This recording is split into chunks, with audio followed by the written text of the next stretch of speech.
말씀 구약성경 룻기 4장에 있는 말씀 보시겠습니다.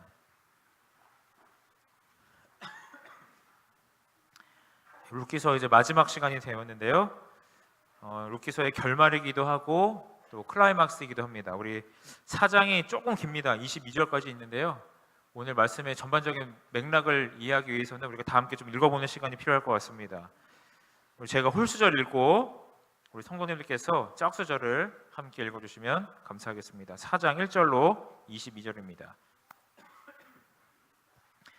보아스가 성문에 올라가서 거기에 앉았더니 마침 보아스에 말하던 기업 물을 자가 지나는지라. 보아스가 그에게 이르되 아무개여 이리로 와서 앉으라. 그가 와서 앉으매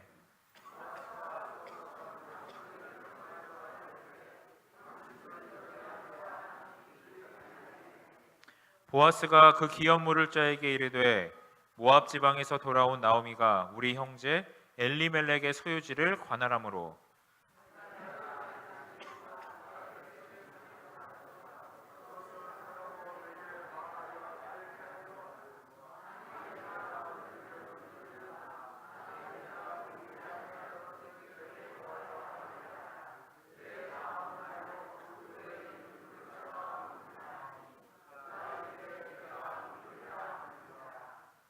보아스가 가로되 내가 나오미의 손에서 그 밭을 사는 날에 곧 죽은 자의 아내 모압 여인 룻에게서 사서 그 죽은 자의 기업을 그 이름으로 잊게 하여야 할지니라.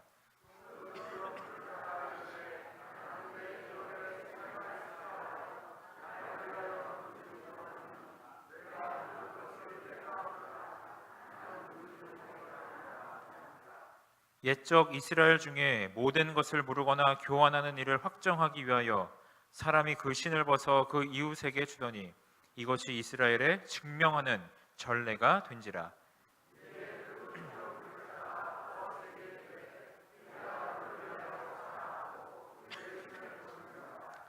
보아스가 장로들과 모든 백성에게 이르되 내가 엘리멜렉과 기럨과 말론에게 있던 모든 것을 나오미의 손에서 산 일이 너희가 오늘날 증인이 되었고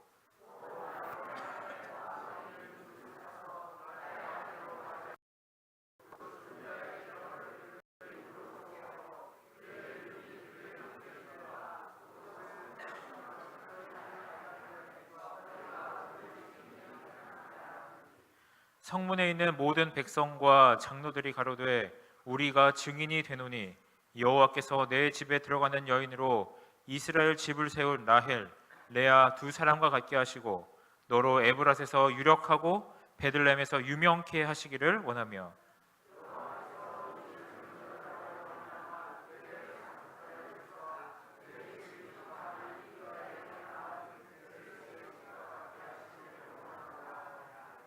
이에 보아스가 룻을 취하여 아내를 삼고 그와 동침하였더니 여호와께서 그로 잉태케 하심으로 그가 아들을 낳은지라.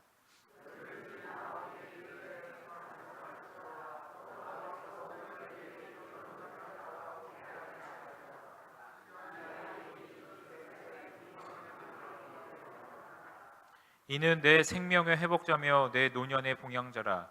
곧 너를 사랑하며 일곱 아들보다 귀한 자부가 낳은 자로다.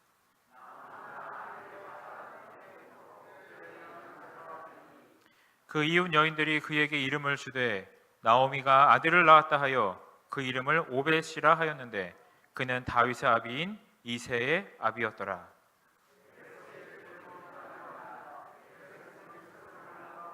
헤스론은 람을 낳았고 람은 암미나답을 낳았고 살몬은 보아스를 낳았고 보아스는 오벳을 낳았고 다윗을 낳았더라. 아멘. 감사합니다. 우리 영상을 하나 좀 같이 보시면서 오늘 말씀의 문을 좀 열도록 하겠습니다. 우리 영상 하나 보여주시면 감사하겠습니다.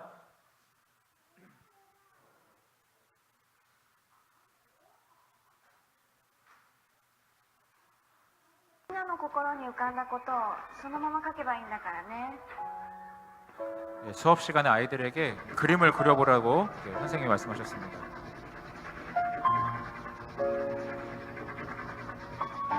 한 아이가 아무것도 안 그리고 백지에다 까만색만 칠하는 거예요. 그것을 본 부모님들과 선생님들이 굉장히 상심에 빠집니다. 이 아이가 어디가 안 좋은 것 같은 거예요, 정신이.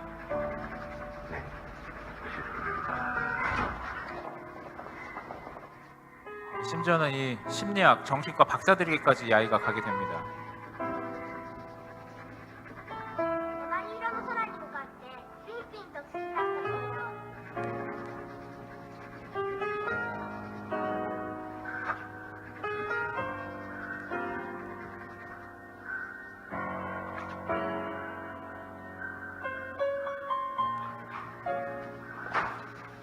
그러다 우연히 간호사가 뭔가 힌트를 발견하고요. 이 그림이 그냥 그림이 아니라는 것을 알게 됩니다.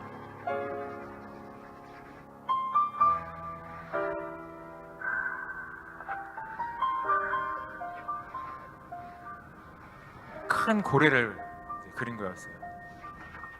남은 한 장이 소년의 손에 들려 있습니다. 네, 여기까지만 보겠습니다. 네. 마지막은 좀 황당, 좀 그렇죠. 예, 광고 그림 광고인데요. 여러분 이 아이를 보시면서 어떤 생각이 드셨습니까? 그 어른들이 보기에는 아이는 그저 뭐한 거에 불과했어요? 아무 생각 없이 그냥 낙서하는 것에 불과한 것처럼 보였습니다. 뭘 보기 전까지는요? 큰 그림, 완성된 그림을 보기 전까지는 어른들이 보기엔 이 아이는 뭔가 이상하고 정신적으로 문제가 있고 정상적이지 않은 아이처럼 보였어요. 그러나 뭘 보고 난 이후에는요? 큰 그림을 보고 난 이후에는 이 어른들이 그제서야 이 아이의 마음을 이해하게 됩니다. 알고 보니까 이 아이가 어떤 아이예요? 엄청난 잠재성 있는 아이였던 것입니다. 사랑하는 성도 여러분, 우리를 향한 하나님의 인도하심은 어떻습니까? 우리는 언제나 하나님의 인도하심을 다 이해하고 순종합니까? 네, 그렇지 아니하죠. 우리가 하나님의 말씀에 순종하지 못하는 이유가 무엇입니까? 저는 오늘 하나님의 인도하심을 우리가 과연 이해가 할 수 있는가, 그리고 과연 우리가 하나님의 그 순종하라는 말씀에 순종하지 못하는 이유가 무엇인가, 이런 내용에 함께 좀 시간을 나누며 말씀을 살펴보기를 원합니다. 저는 오늘 말씀의 제목을 하나님의 큰 그림이라고 적어보았습니다. 하나님께서 우리에게 이제 룻기서를 이제 보여주시면서 이제 마지막 이 4장에 이르러 왔습니다. 그리고 한 사람의 인생을 우리가 커다란 그림으로 살펴본다면 한 조각 조각을 어쩌면 우리가 하루하루 살아가는 그 순간이라고 생각할 수 있을 것 같습니다. 그렇게 본다면 이 룻기 1장은 룻과 나오미에게 있어서 상실의 그리고 아픔의 조각들이었습니다. 맞습니까? 먼 땅 이곳까지 가서 남편도 잃고 자식도 잃고 이 과부들의 처량한 그 아픔이 있는 그런 조각들이 룻기서 1장의 내용이었습니다. 그리고 룻기서 2장은요, 비록 하나님의 돌아오라는 말씀에 순종하여 돌아왔지만 여전히 이삭 죽기를 해야만 하는 배고픔의 조각이었고, 그리고 삶의 밑바닥을 보여주는 그런 참 가슴 아픈 삶의 조각들을 우리는 보게 됩니다. 그리고 3장을 넘어가면서 이 하나님의 말씀에 의지하여 보아스에게 찾아가는 이 룻의 모습을 보게 됩니다. 그러나 여전히 이 룻의 이 그 삶의 조각은 어때요? 결말을 알지 못하는 이 안개 속을 걸어가는 불확실함의 조각을 우리는 보게 됩니다. 그리고 이제 우리는 4장을 들어서야 비로소 그 삶의 조각 하나하나가 모여 하나의 완성된 그림을 보게 됩니다. 그리고 그 완성된 그림을 보고 나서 우리는 어떤 마음이 듭니까? 하나님께서 이런 그림을 완성시키기 위해서 룻과 나오미의 삶의 이런 아픔의 조각과 슬픔의 조각과 상실의 조각과 삶의 밑바닥의 조각들을 허락하셨다는 것을 우리는 보게 되는 것이죠. 그리고 이 룻기 4장은 이 보아스와 룻이 결혼을 해서 등남을 하고 그 계보에서 누가 태어나게 되는 것을 알려줍니까? 예, 다윗. 메시아의 조상인 다윗이 태어나는 것을 보게 됩니다. 그래서 우리는 이 4장에 이르러서야 이 하나님의 이 인도하심이 해피엔딩인 것을 보게 됩니다. 사실 우리는 이 룻기서의 전말을 다 알고 이 말씀을 보니까 그것이 좀 덜할 수 있는데요, 이 룻기와 나오미 당사자들은 이 하나님의 조각 하나하나를 발견하고 또 조각 하나하나가 맞춰질 때마다 얼마나 하나님께 큰 감사가 있었을까요? 우리는 이 룻기가 말씀하시는 것처럼, 그리고 룻과 나오미가 경험했던 것처럼 하나님의 큰 그림을 보고 나서야 하나님의 섭리를 깨닫게 됩니다. 여러분, 하나님께서 룻과 나오미의 인생을 향한 큰 그림을 갖고 계셨던 것처럼 오늘 저와 여러분의 인생을 향해서도 그런 큰 그림, 완성된 그림을 갖고 계실까요? 네, 갖고 계십니다. 하나님은 한 번도 완성된 그림 없이, 큰 그림을 가지고 계심 없이 우리 인류를 인도하신 적이 단 한 번도 없으십니다. 반면에 우리는 뭐밖에 볼 수가 없어요? 큰 그림의 한 조각에 불과한 한 단면밖에 볼 수 없는 사람들입니다. 그러다 보니까요, 큰 그림을 보지 못하고 그냥 내가 지금 현재 살고 있는 이 순간의 조각만을 우리는 보고 있다 보니까 내 눈앞에 작은 이익과 사소한 손해를 얻기 싫어서 하나님의 말씀에 순종하는 것을 어려워할 때가 참으로 많이 있습니다. 눈앞에 작은 이익을 얻기 위해서 하나님의 말씀대로 사는 것을 포기할 때가 있고, 혹은 사소한 피해를 피하기 위해서 하나님의 인도하심 이 길을 알면서도 우리는 그 길로 가는 것을 거절할 때가 있는 것이죠. 그러나 이 완성된 그림을 갖고 우리를 한 걸음 한 걸음 인도하시는 그 하나님께서 우리의 그러한 단면적인 것에 목숨을 거는, 사소한 것에 목숨을 거는 우리를 보시면서 얼마나 속상해 하실까요? 얘야, 너는 지금 그것밖에 볼 수 없지만 나는 완성된 그림, 큰 그림을 보고서 너를 지금 한 걸음 한 걸음 인도하고 있다. 너가 보지 못하는 것을 나는 지금 보고 있고, 그리고 내가 모든 것을 다 준비해 놨는데 조금만 믿고 따라오면 좋겠는데, 그리고 조금만 시간이 지나면 다 알게 될 텐데, 만약에 우리가 이 하나님을 다 보시는데 우리가 그 눈앞에 있는 것 때문에 하나님의 인도하심을 따라갈 수 없다면 하나님 얼마나 속상하실까 한번 생각을 해봅니다.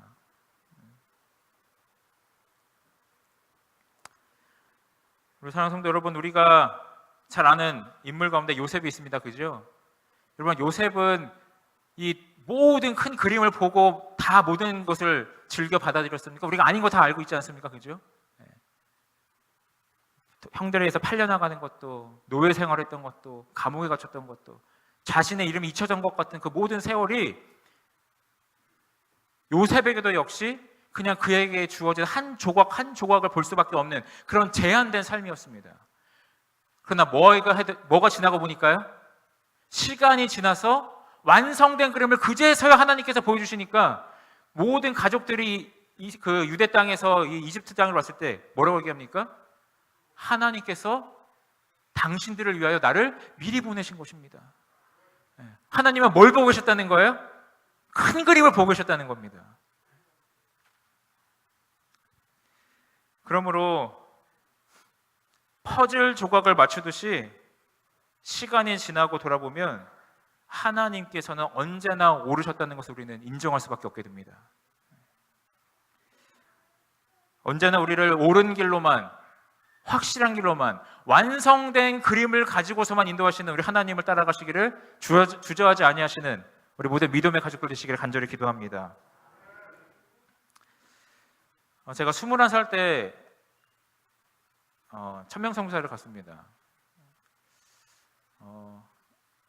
이제 세계 3대 우주라고 불리는 그 이리안자, 인도네시아 가장 동쪽에 있는 이리안자라는 곳으로 갔었는데요. 처음엔 거기로 간 게 되게 좋았어요. 뭔가 좀 특별해 보여, 특별한 느낌이 있어서 오지라고 하니까 괜히 그냥 그때는 낭만이 있어서 젊은 패기에 아 좋다. 막상 거기 가서 한 10개월 정도를 보냈는데요. 일단 말이 안 통해요. 할 수 있는 게 너무 없는 거예요. 그리고 그 당시에 이제 하기 시작한 게 뭐였냐면 선교 센터를 짓는 일을 그 당시에 막 하기 시작했습니다. 근데 제가 그때까지 뭐 망치질이나 톱질을 뭐 해본 적이 없었거든요. 기껏해야 뭐 아르바이트 한다고 그냥 짐 정도 나르고 한 그게 전부였는데 뭐 나무로 다 집을 세우고 기둥을 세우고 해야 된다니까 그냥 그게 제 할 일이니까 그냥 한 거예요. 근데 하다가 중간에 한국에서 이제 분명히 후원하기로 한 돈이 와야 되는데 끊겼어요. 그래가지고 뭐 있는 돈 없는 돈 다 넣어가지고 했는데 돈이 뭐 택도 없죠. 나중에는 뭐 진짜 너무 배고플 정도로 그래서 거기 밑에 사는 정말 생각도 해보지 못한 그런 집들에 가서 뭐 얻어먹기도 하고 그런 시간이 지나서 어쨌든 한국에서 어쨌든 도움의 손길이 오고 해서 저는 그게 시작되는 것만 보고 그 자리에 사실은 나왔어요. 그 선교지를 떠나오면서 아 과연 내가 여기서 한 게 뭘까 하는 그 마음의 어떤 허전함이라고 할까요? 난 굉장히 많은 걸 꿈꾸고 왔는데 돌아보니까 내가 뭘 했는지 잘 모르겠어요. 내 흔적이 안 보여요. 선교지에 잘. 그 일이 있고 나서 약 7년 후에 제대하고 이제 약 7년 후에 하나님께서 은혜를 주셔서 선교지를 다시 한번 방문할 수 있는 기회를 얻게 되었습니다. 가서 이제 보니까요. 원래 그 선교 센터 훈련 센터로 했던 곳은 인도네시아 중앙에 있는 마나도라는 곳에 가서 1000명 선교사 훈련원이 됐어요. 분원이 됐어요. 그리고 제가 당시 있었던 그곳은 그 정글에 있었던 유일한 원주민 교육 센터가 되었다는 걸 그때서야 알게 됐어요. 가서 보니까요. 저는 사실 기초밖에 닦는 걸 못 보고 나왔는데 그 일대에서는 그래도 굉장히 그럴듯한 건물들이 생기고 그 안에 선교사들이 있고 교육받고 있는 학생들이 있더라고요. 저는 아무것도 보지 못하고 사실은 나왔고 제가 갖고 있는 퍼즐 조각이 너무 작아서 참 허전한 마음이 솔직히 없지 않아 있었는데 아직도 진행 중이긴 합니다만 그래도 상당히 완성된 하나님의 그림을 보니까 제가 그 가운데 작은 한 퍼즐 조각이라도 감당할 수 있었던 것에 얼마나 감사한지 몰랐습니다. 여러분 오늘 우리는 하나님의 완성에 가시는 그 과정 가운데 있음을 알고 있습니다. 그리고 하나님께서 그러한 과정 속에서 우리가 실망하거나 실족하지 말라고 우리에게 예언의 말씀을 주셨어요. 그러므로 우리는 그 예언의 말씀 그리고 하나님의 이 말씀을 통하여 오늘 우리가 살아가는 이 삶이 결코 끝이 아니고 완성이 아니라 하나님께서 완성해 가시는 과정에 있고 우리가 그 한 과정에서 하나의 조각으로도 사용받을 수 있다면 그것 자체가 우리에게 영광임을 하나님께서 우리에게 말씀해 주고 계십니다. 여러분 그러므로 우리가 끝을 보지 못한다 할지라도 완성된 큰 그림을 보지 못한다 할지라도 믿음의 눈으로 하나님께서 오늘 이 시간도 그분의 그림을 완성해 가고 계심을 믿으면서 우리에게 주어진 그 한 걸음 한 걸음을 순종의 마음으로 나아갈 수 있는 우리 모두가 되기를 간절히 기도합니다. 우리가 모두가 이렇게 참 순종하면서 살면 참 좋겠는데 하나님은 언제나 우리에게 큰 그림을 갖고 인도하시기 때문에 그분을 믿고 우리가 한 걸음 한 걸음 나아갈 수 있으면 참 좋겠는데 우리가 그렇지 못할 때가 많아요. 우리가 순종하지 못하는 그 이유가 무엇일까요? 저는 그 이유를 이 4장 초반부에 나타나는 이 아무개의 삶을 통해서 잠깐 좀 엿보려고 합니다. 이 보아스가 이 룻과의 약속을 지키기 위해서 그날 룻이 보아스를 찾아온 바로 그 다음 날 아침 동이 트자마자 어디로 갑니까? 성문으로 나갑니다. 그래서 누구를 찾아요? 자기보다 룻과 가까운 친족을 찾습니다. 그죠? 그랬더니 그 사람한테 이 사정을 설명했더니 처음에는 룻과 나오미의 기업을 물은다고 했어요? 안 했어요? 했어요. 기업을 무른다고 한 이유가 무엇이었을까요? 여러분 그 당시에는요 땅의 매매가 오늘날과는 좀 달랐습니다. 요즘에는 우리가 예를 들어서 뭐 아파트를 한 채 팔면 대한민국이 망하지 않는 한 영원히 그 땅은 자기 소유잖아요. 근데 이 당시에는 특별히 구약시대에는 영속 매매라는 게 없었어요. 그래서 아무리 내가 가나안에서 땅을 팔았어도 언제가 되면은요, 희년이 되면 그 모든 땅이 원래의 상속자 하나님으로부터 직접적으로 상속받은 그 가문에게로 다 다시 원상복귀가 됐습니다. 어떻게 보면 이게 맞는 것 같아요. 아무리 땅값이 비싸도 어떻게 천년만년 그 자기 땅이 될 수가 있어요, 그죠? 그래서 그 땅값은 뭐의 기준에서 매겨졌을까요? 자연스럽게요? 그 희년에 준해서 남은 기간이 얼마냐에 따라 땅값이 매겨지는 거예요. 근데 희년이 되면 그 본래의 주인에게로 돌아가야 되는데 지금 나오미와 룻의 상황이 어때요? 상속받을 아들이 있어요, 없어요? 없는 거예요. 그러니까 그 사람들을 데려다 내 가족을 삼으면 그 사람들이 죽으면 어떻게 되는 거예요? 자연스럽게 그 땅이 자기 땅이 되는 거예요. 그러니까 나오미만 생각하고 그렇게 계산을 한 거죠. 근데 보아스의 추가적인 설명을 듣고 나니까 나오미를 데려가는 게 아니고 누굴 데려가는 거예요? 며느리 룻을 데려가는 거예요. 나오미는 아들을 못 낳을 것 같은데 누구는 아들을 낳을 수 있을 것 같아요? 룻은 아들을 낳을 수 있을 것 같아요. 그러니까 딱 계산기 돌리니까 이거 가져가면 돼야 안 돼요? 데려가면 돼야 안 돼요? 안 되는 거예요. 자기 돈 주고 땅 사서 누구한테 줘야 돼요? 그 땅을 고스란히 룻을 그 기업을 무른다는 것은 자기 돈으로 땅 사서 그 사람들에게 대신 주는 거거든요. 그러니까 이 손해를 피하기 위해서 이 아무개라는 사람은 기업 물을 것을 거절합니다. 다시 얘기해서 기업 물을 권한을 하나님의 말씀은 그 아무개라는 사람에게 주었는데 이 사람은 이 하나님의 말씀을 왜 거절한 거예요? 자기의 계산과 맞지 않았기 때문에 그래요.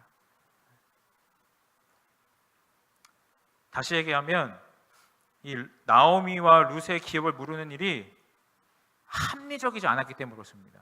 뭐 하지 않았다고요? 합리적이지 않아요. 여러분 맞습니까? 틀립니까? 이 사람의 계산이 맞아요? 틀려요? 계산상으로는 맞아요? 틀려요? 맞아요. 어차피 자기 게 될 게 아닌데 못하러 그 돈을 주고 그 땅을 사냐고요. 어차피 자기 게 아닌데. 사람의 관점에서 본다면 지극히 합리적인 이유였고 이성적인 결단이었습니다. 그래서 이 사람은 그 사람의 관점에서 봤을 때 하나님의 말씀은 합리적이지 않고 이성적이지 않았기 때문에 그 말씀을 받아들이기를 거절했어요. 여러분 성경에 보면 이런 사람들의 이야기가 자주 나옵니다. 우리가 잘 아는 나아만 장군이 그랬습니다. 나아만 장군이 그 선지자로부터 요단강에 가서 7번 씻으라고 이제 명을 받고 갔더니 물 상태가 어때요? 여러분 그 요단강은 뭐 찾아보시면 아시겠지만 깨끗한 적이 별로 없대요.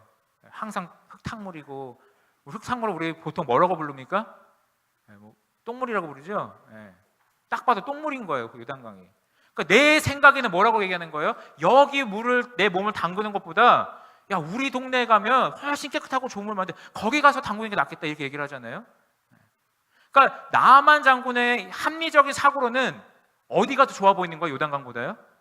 자기네 그 조국에 있는 강들이 훨씬 좋은 겁니다. 그래서 우리는 너무나도 자주 하나님의 말씀에 뭘 들이대냐면 합리적인가 합리적이지 않은가를 자꾸 들이대요. 하나님의 이 말씀이 이성적인가 아니면 비이성적인가를 자꾸 합리적인가를 갖다 댑니다. 근데 여러분 우리가 하나님의 말씀에 내 생각에 그것이 맞나 틀리나 내 생각에 그것이 합리적인가 비합리적인가 내 생각에 그 말씀이 이성적인가 비이성적인가를 계산하기 시작하면 하나님의 말씀에 결코 순종할 수 없습니다.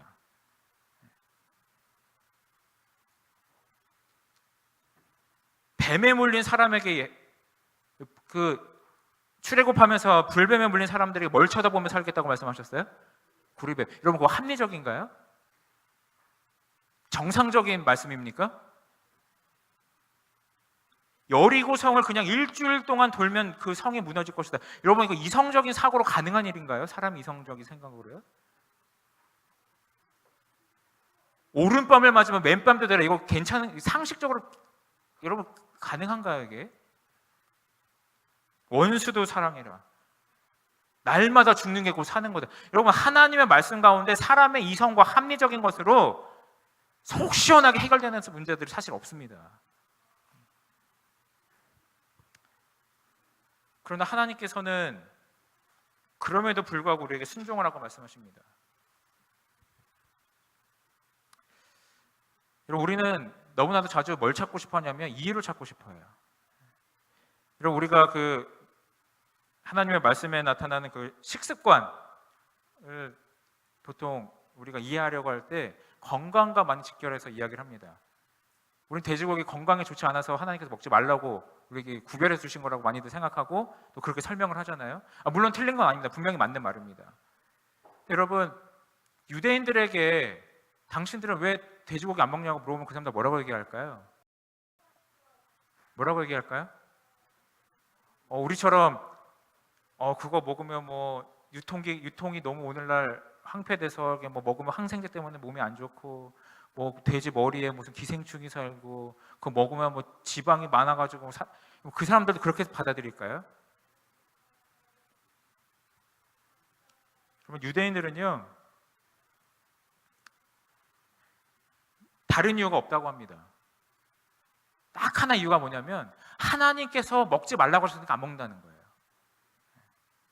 여러분, 유대인들이 8일 만에 하려고 했을 때 할례하라고 하나님께서 말씀하셨을 때 그 이유 알고 들었습니까? 그럼 우리는 할례하라고 포경수술하라고 할 때 이유를 들어서 설명하잖아요. 8일째 뭐가 제일 많다? 그 무슨 그 피 응고하는 그게 8일 제일 많아서 그때 하고 위생적으로 그게 좋으니까 그래서 하라고 하신 거 이성적으로 생각하잖아요. 그런데 이스라엘 사람들은 그게 아니라는 거예요. 하나님께서 하라고 하셨으니까 그냥 순종한다는 겁니다. 그러니까 결국에는 그게 나중에 알고 보니까 뭐가 됐더라는 거예요? 그들의 삶에 한없는 유익이 된다는 것입니다. 우리가 잘 아시는 것처럼 그 노벨상 수상자의 1901년부터 2017년까지 약 200명의 수상자가 있었는데요. 그 중에 약 4분의 1이 유대인이라고 합니다. 근데 유대인의 인구 비율은 세계에서 0.2%밖에 되지 않는다 그래요. 그리고 우리가 뭐 이름만 대면 잘 아는 사람들, 아인슈타인, 스티븐 스필버그, 빌 게이츠, 페이스북 창업자인 마크 저커버그, 구글 창업자인 레이리 페이지, 이런 사람들이 다 유대인들이래요. 세계 거부의 3분의 1이 유대인이라고 합니다. 그래서 사람들이요, 교육학자들이요, 그 사람들은 도대체 왜 이렇게 상도 많이 먹고 돈을 잘 버나 연구를 했대요. 그랬더니 그 사람들이 발견한 게 하나가 있었는데 교육이 다르다는 겁니다. 교육. 그래서 한때 이 대한민국을 한번 싹 훑고 지나간 게 무슨 교육이었냐면 유대인들의 하브르타 교육이라는 것이었습니다. 하브르타는 게 다른 게 아니고요. 두 명이 일조로 해가지고 서로 토론하고 논쟁하면서 답을 찾아가는 거예요. 서로 네가 맞니 내가 맞니 이유가 뭐냐 하면서 더 좋은 답을 찾아가는 겁니다. 그걸 하브르타라고 해요. 근데 하브르타를 하기 전에 그 하브르타의 근간이 되는 게 있는데 그게 뭐냐면 쉐마 정신이라는 게 있습니다. 쉐마 정신. 쉐마는 히브리 말로 듣다라는 뜻이에요. 듣다. 무엇을 들을까요? 하나님의 말씀을 듣는다는 거예요. 뭐 아시는 것처럼 이스라엘 백성들은 그 자녀들이 성인식을 할 때 무엇을 암기하도록 했습니까? 모세, 오경을 암기하도록 했어요. 그럼 암기라는 것은 이해하고 그 이유가 납득되면 받아들이라는 겁니까? 아니면 그냥 일단 받아들이고 보라는 겁니까? 일단 암기하고 보라는 거예요. 일단 받아들이고 그 다음에 생각하라는 겁니다. 그러니까 그 유대인의 하브르타 교육이 굉장히 힘이 있는 교육인데 그 근간이 되는 게 뭐라고요? 하나님의 말씀이니까 일단 받아들이고 보겠다는 그들의 그 결단과 마음이 그들로 하여금 세계 정상에 서겠다는 겁니다. 사랑하는 성도 여러분, 우리는 계속해서 인간의 합리성과 하나님의 그 인도하심, 전지하신 인도하심 사이에서 갈등을 합니다. 그러나 우리는 분명히 알아야 할 것은 길이 보여야 순종할 수 있는 것이 아니라 순종해야 길이 보인다는 겁니다. 하나님께서 이런 이유로 말씀하셨기 때문에 우리가 들어야 된다 이전에 하나님께서 그렇게 하라고 말씀하실 때는 내가 지금은 비록 알지 못해도 뭐가 있다는 거예요? 이유가 있다는 거예요. 그래서 그 이유가 언제 지나면 그게 다 밝혀집니까? 시간이 지나면, 큰 그림이 완성되면, 우리가 저 하늘에 올라가면 그 모든 완성된 그림과 큰 그림을 우리가 볼 것인데 그때가 가면 우리가 하나님께서 왜 우리에게 이런 시련과 핍박과 곤란과 어려운 상황들 허락하셨는지 모두가 다 확실해진다는 겁니다. 그러므로 하나님께서 우리에게 보여주는 그 한 걸음에 뭐라는 거예요? 순종하라는 거예요. 이유가 뭡니까? 이유가 뭐예요? 하나님께서 말씀하셨기 때문에. 모든 걸 알고 계시고 모든 걸 그분의 뜻대로 하실 수 있고 우리를 사랑하시기 때문에 가장 좋은 길로만 이끄시는 그 하나님께서 하신 말씀이기 때문에 뭐라는 겁니까? 믿고 따르라는 거예요.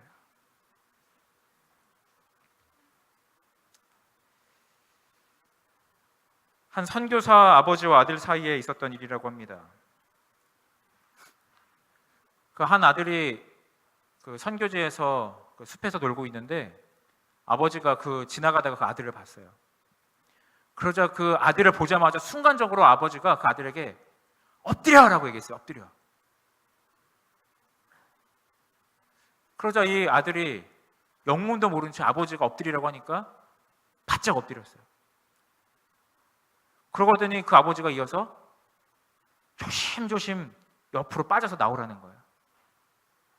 좌로도 우로도 쳐다보지 말고 그냥 옆으로 걸어서 나오라는 거예요. 순종해서 나왔더래요. 그래서 그 아버지가 그 낳은 아들을 가서 껴안고 있는데 아들이 물어보는 거야. 아버지 근데 왜요? 그래서 아버지가 손을 가르치더니 너가 있었던 그 위를 봐. 했더니 그 나뭇가지가 하나가 이렇게 나와 있는데 그 위에 뱀이 꽈리를 틀고 있다는 거예요. 독사가. 근데 여러분 만약에 아버지가 야 엎드려 했을 때 만약에 그 아들이 갑자기 고개를 번쩍 들더니 왜요? 라고 물었으면 어떻게 될까요? 아버지가 거기서 옆도 뒤도 돌아보지 말고 그대로 옆으로 나와 라고 얘기했을 때 옆을 막 쳐다보면서 왜요? 하다가 뱀이라도 쳐다봤으면 어떻게 했을까요?